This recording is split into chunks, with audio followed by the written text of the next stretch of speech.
Well, if you've been listening to me for any amount of time, you know that I really, really like music documentaries. I like documentaries. I especially like music documentaries, music history. I love it. So I recommended a show last year on this podcast called Hip Hop Evolution.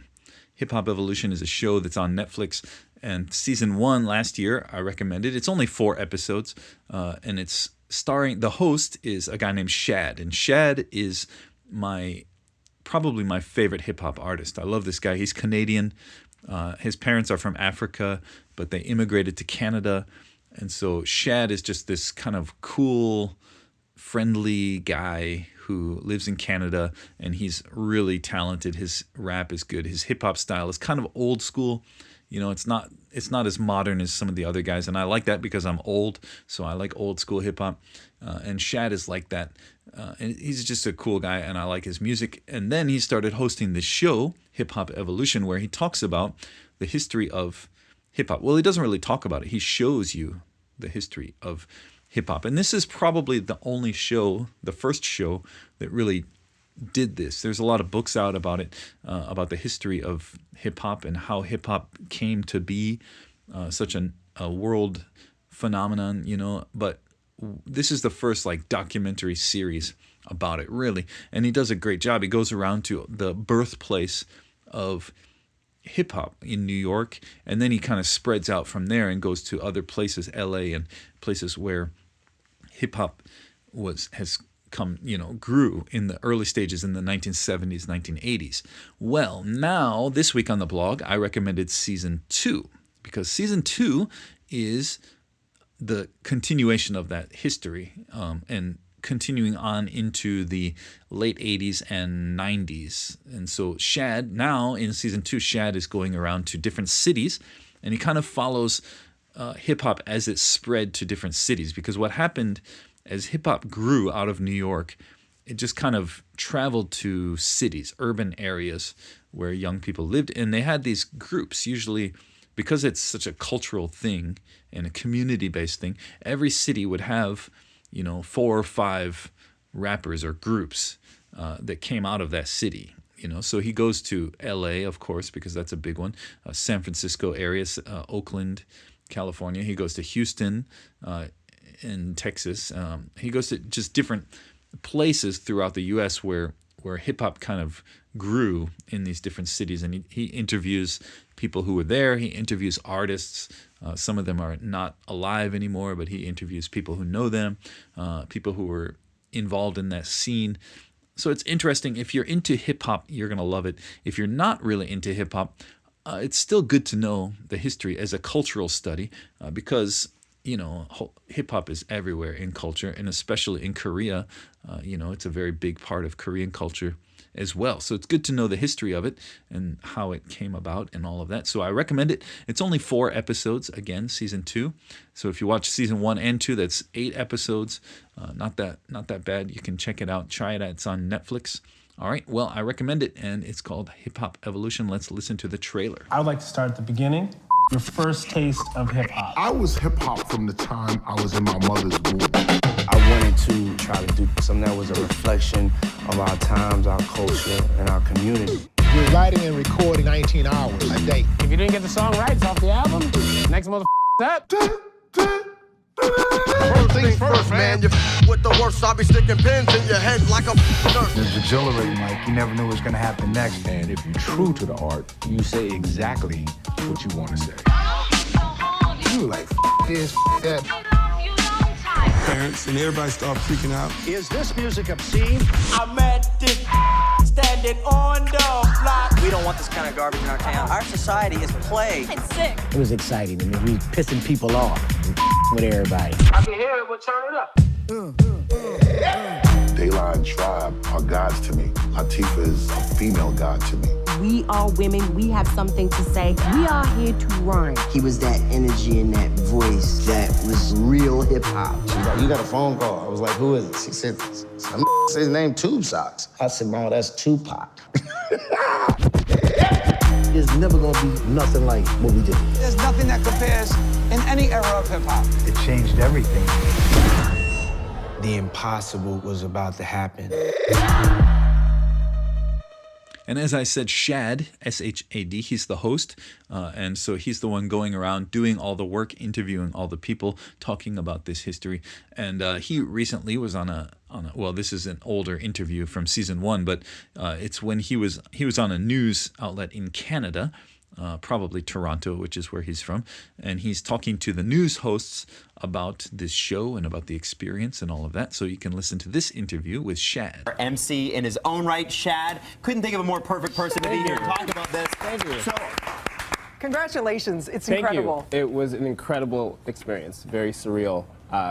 Yeah, just continuously surreal. And it takes us, well, it starts, you know, where the whole thing started, which was August 11th, 1973, in a specific address. How did you pinpoint it down to that one party happening at that one spot, that one night? So we had a great team kind of doing the history of this, and that's kind of the accepted birthplace of hip-hop. Of course, history is like kind of more fluid and culture is more fluid, but that is the accepted birthplace of hip-hop. The first kind of hip-hop party was thrown there by the man that I was kind of in that scene with. You know, he took us back to that actual place. He threw a birthday party for his sister, and was playing certain records and in a certain kind of way that evolved to what we now call hip-hop. So it was really amazing to go to that place with him, and he could point to the actual room the address where he threw was, this do you remember party. what it was? It was 1520 Sedgwick? 1520 Sedgwick Avenue in the Bronx. So, you know, got to go to the ground floor with the man himself. It was Cool pioneer, Cool Herc. And then there was Africa Bambaataa, and then there was also Grandmaster Flash, showing you what the break was. And the break is what really formed hip-hop. What is the break? Exactly. So it's difficult to imagine now because the music has evolved so much. But there was a time when you were just supposed to play a record and not touch it.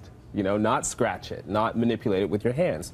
And this was an inventive 13-year-old kid who figured out that actually if I want to replay the part of the song that I like, what I have to do is get two copies of the same record, and then I can sort of loop one manually while the other one plays. And then when that part that I like is done, I can go back to the other record and loop this one. So he was inventing all of this stuff just as a preteen and a young teenager, figuring out not just the musically what to do, but also, you know, technologically what to do. He was a very savvy teenager, both creatively and, you know, on the tech side. It really was an inventive way on both sides of it, right? You really had to understand the music and you had to understand the technical part of it. You know, hip-hop itself, I think, does a terrible job in memorizing, in paying homage to where it came from, right? You know, you'll hear samples later on. You'll hear Diddy sampling Grandmaster Flash, but there isn't a lot of, you know, owning up to the roots. Yeah, exactly. And so this is kind of the first time we've seen this. What was it that inspired you to kind of take on this project in the first place?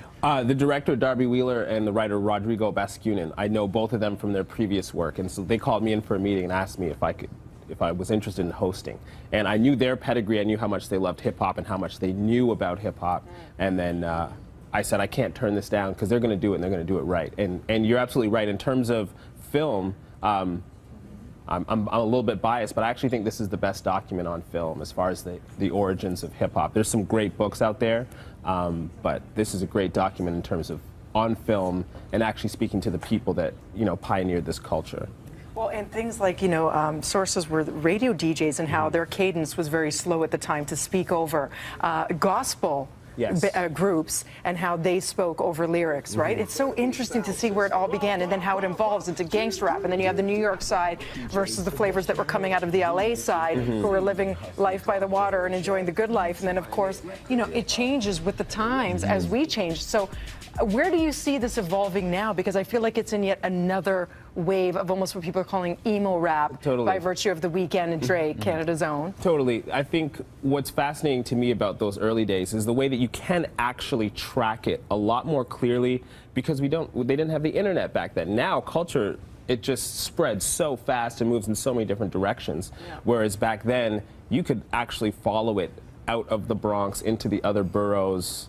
You could follow it over to the West Coast and where it picks up those distinctly West Coast influences. Now, geographical influences, it's just not the same sort of thing, you know.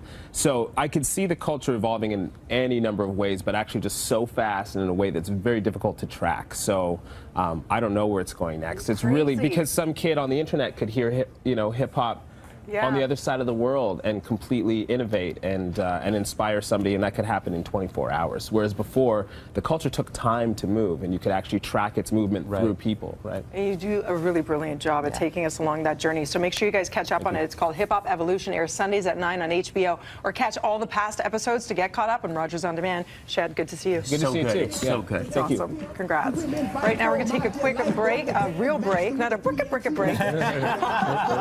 got more coming up after And speaking of hip-hop for music, I got some good hip-hop for you. Anderson .Paak. Anderson .Paak is a guy that I recommended not that long ago, probably just a couple months ago, I think. Just this year, I think I recommended his album. Well, guess what? Anderson .Paak has released another album in 2019. So I think what happened was that last album that I recommended, it came out in 2018, and I didn't really know about it until a little bit later when he was on SNL and he was on another podcast that I listened to. I got kind of made aware of Anderson .Paak, and then that album was had been out for a while, I guess, right? And now he just released his newest album, and I just got that, and it's really good. And I want to play a song from that album. And before I do that, though, I want to play an interview with Anderson .Paak, because he is a very interesting guy, and I think Koreans will be interested in him, because not just because his music is so good. He's got amazing hip hop R&B music, but also he's part Korean. His grandmother is Korean, and so his grandfather was a military guy and met his grandmother during the Korean War, or maybe after the Korean War, in Korea, and got married, and so he has Korean blood, and he's got that in him, and he's also married to a Korean. He married a Korean woman who they were at the same music school, I think, and she was traveling to America as a student to study music. They met, they got married, they had kids. So he is kind of connected to Korea in a way. So I'm hoping maybe he'll come to Korea, do some shows in Korea, maybe do some music in Korea. That would be fun. But his music's great. He's got a really unique style, somewhat old school, but also sounding very new and fresh, and that sort of thing. So I want to play an interview with him where he talks about his story and how, he came to be in the music business. It's like, I could give a shit. It's like, this is who I am. 1986, I was born in Oxnard, California.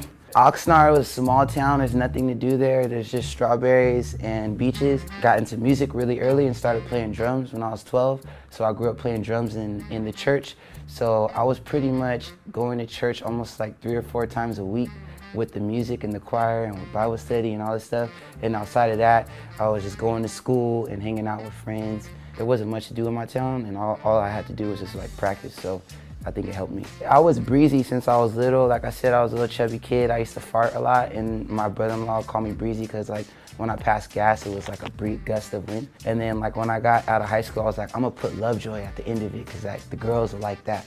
So when I started writing music, I was like, I'm Breezy Lovejoy. Like, what's up, And I started the Breezy Lovejoy band, and we started getting real popular around the school. Made a mixtape, and our buddy Dumbfounded took us on our first tour.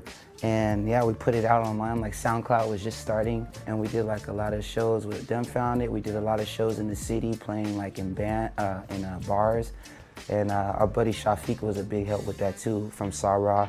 He was living in a big house, and I didn't have anywhere to go. I had my wife and my newborn. And like I was selling weed, and I didn't want to sell weed anymore, so I was like, dude, can I just stay here and figure it out? And he let me stay in his house and record that demo. It was a lot of things going on. My son was just drooling and drinking baby formula and stuff, and we didn't have a place to stay, so I was trying to get an apartment, and I was trying to finish up my demo. Having kids will take you out of yourself and make you less selfish and more selfless. Everything I do impacts my family, and I see my son is like really smart, and like he sees everything, and he's looking at me, he's watching me really close. I have to adjust accordingly, and like everything I do now is like leading by example. It changed my life. It just gave me like a boost and like a fire to like really like want to make it happen, because before that I didn't give a shit. I was just like, yo, where's the weed at? where's the drink at, the party? You know, we only needed like a couple $100 a week to just survive. And we really had little ambition. You know, I switched over to Anderson .Paak. I put the dot there because I had to really develop a lot of work ethic in that time.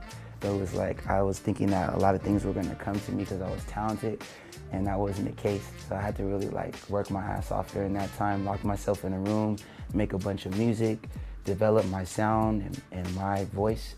And that's what happened. A shout out to my wife, because honestly, like, I have to work and like be 100% towards this, and she like holds it down back at the house.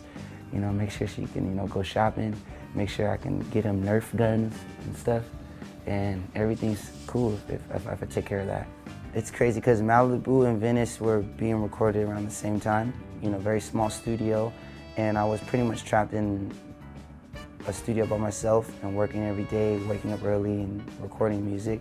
And after I came out of that and I did a lot of music for Malibu, I was like, man, I want to work with different producers. I was just pretty much working by myself, working with my band.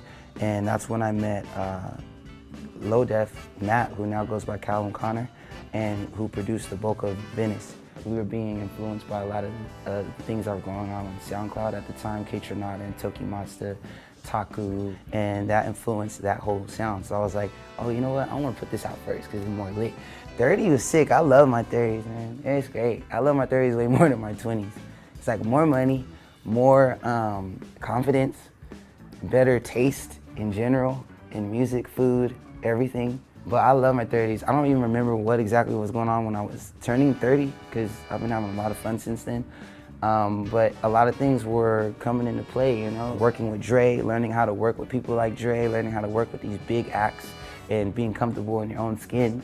And then when I turned 30 and I'm about to be 33, it's like, I could give a shit. It's like, this is who I am, you know, and I'm comfortable with that. The new album is just like, yeah, even more so the epitome of that. Having fun, embracing all these different genres and styles that people say you can only do one of. And now we bring in people like Dr. Dre and Kendrick Lamar, J. Cole, all these different producers that we worked with and learned from. All the experiences, we're bringing them back home, so it's fun. You know, it's like, I feel like we're just getting started.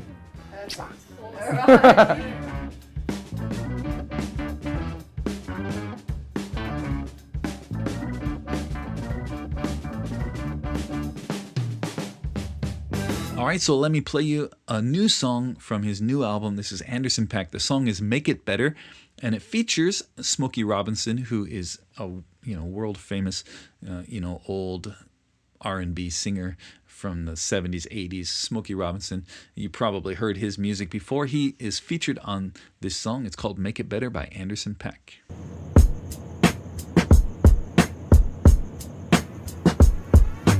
How do you mend when your world's apart? Ooh, carry on, ooh, from the start. Somehow we fell in love, then fell right out of touch. And ooh, that was hard, but ooh, here we are. And it's easier to walk away than to look for what would make you stay. Remember when we first met? We were having so much fun. So now how could we both forget? Telling each other we're the one. We would make love at the drop of a hat. Remember that? Yeah. I remember you and me, closest any two can be. Now we're strangers in the night, awkward and uptight. Oh baby, do you wanna make it better?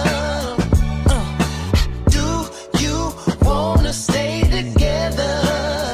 Hey, if you do, then let's please make some new memories. When you take somebody for your own, it can't survive on history alone.